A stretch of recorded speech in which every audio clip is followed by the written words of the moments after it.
the self being an illusory thing. The self does not really exist. It's just born out of sensory coordination and all the psychological contents they create this. It does not have an existence of its own. So constantly it must be reminded, yes, yes, you are there. You are very much there. And this happens if somebody loves you. Then you constantly feel reinforced.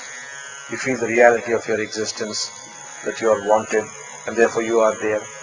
That gives you a nice sense of security, a good feeling. That's why you crave for love.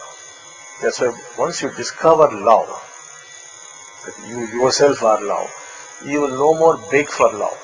All this love that the youth are talking about, you're just begging for love, You just keep begging for love. But then once you discover this true love, you just give love, you no more beg for love. And to have true love is almost to become enlightened.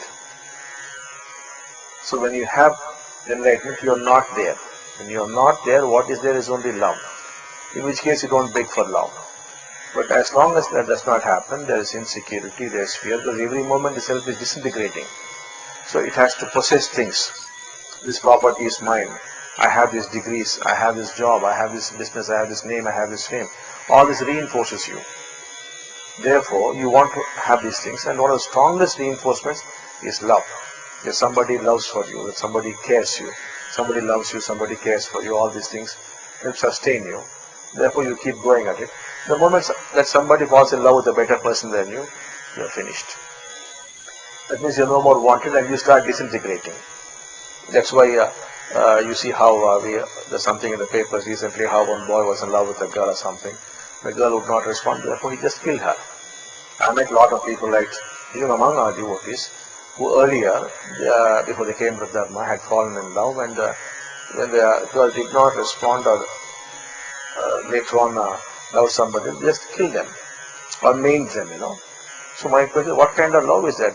You tell that he is the most wonderful person in the world and that I love her, and then you kill her.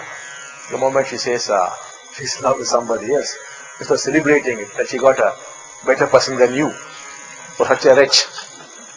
So you don't do it that way, So what is all this love? When you say I love somebody, it means you love yourself. That's all there is to it. You can never love anybody.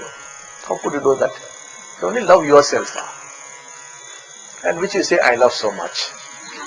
I love them so much means I love myself so much. I need so much of love to survive. Otherwise, I'm gone.